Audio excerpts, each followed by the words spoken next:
बिहार में चुनाव 2025 नवंबर में है और राजनीति का पारा लगातार चढ़ रहा है। सवाल सिर्फ इतना, कौन होगा सत्ता के शिखर पर सवार, कौन बनाएगा सरकार और कौन जाएगा विपक्ष की बेंच पे।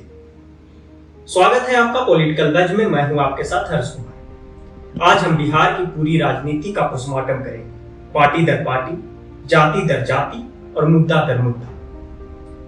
भारतीय जनता पार्टी कभी स्वर्णों की पार्टी कहे जाने वाली स्वर्णों की आबादी बिहार में 15% है, लेकिन मोदी और शाह की एंट्री के बाद तस्वीर पूरी तरह बदल गई। बीजेपी को नैन यादव ओबीसी का बड़ा सपोर्ट मिलने लगा। सम्राट चौधरी का प्रमोशन हो या जातीय समीकरण, हिंदुत्व और राष्ट्रवाद के मेले में बीजेपी का वोट बैंक मजबूत हुआ। लेकिन क्या सिर्फ यही हथियार सत्ता की गारंटी है? याद रखिए, पिछली बार 74 सीटें बीजेपी की झोली में आई थी। अब बात विपक्ष की सबसे बड़ी ताकत आरजेडी की। तेजस्वी यादव का लोकसभा 2024 में हार का कड़ा अनुभव और अब विधानसभा 2025 में नाक बचाने का सवाल। एमवाई फैक्टर यानी कि मुस्लिम और यादव को मिलाकर करीब 30% वोट बैंक हैं। लेकिन सवाल यह है, क्या सिर्फ यही फैक्टर सरकार बनाने के लिए काफी है? क्योंकि बिहार की सियासत जाति के जंगल में हर कदम पर नया पेच डालती है। 20 साल से बिहार की सत्ता की धुरी रहे नीतीश कुमार कोयली, कुर्मी, कुशवाहा का तकरीबन 10% वोट अपने हक में करते हैं और यही 10% बार बार किंग मेकर बनता है। नीतीश कुमार कभी एनडीए, कभी महागठबंधन, हर बार पलटी मारकर सत्ता में बने रहने की इनकी अलग पहचान है। और इस बार क्या होगा?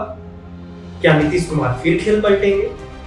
दलित राजनीति के खिलाड़ी चिराग पासवान और जीतन राम मांझी दोनों का वोट बैंक छोटा है, लेकिन असर बहुत बड़ा है और दोनों फिलहाल बीजेपी के साथ खड़े हैं।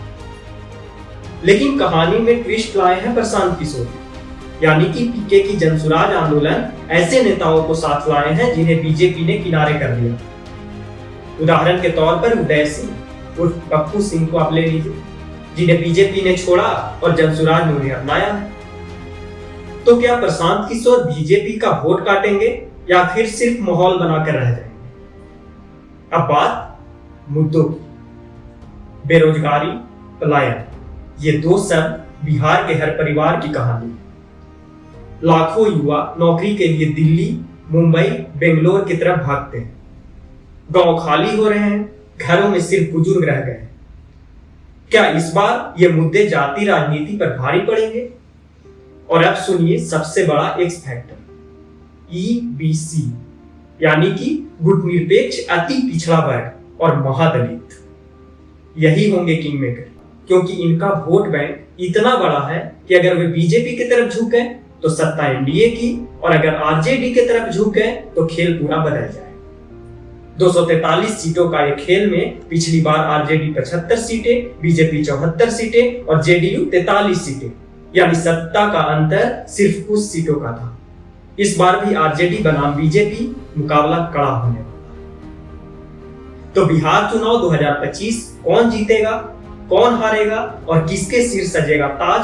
याद रखिए, ये चुनाव सिर्फ बिहार का नहीं, ये चुनाव 2029 के लोकसभा चुनाव से पहले का सबसे बड़ा सेमीफाइनल है, जिसका फैसला बिहार के जनता के हाथों में है। फिलहाल इतना ही।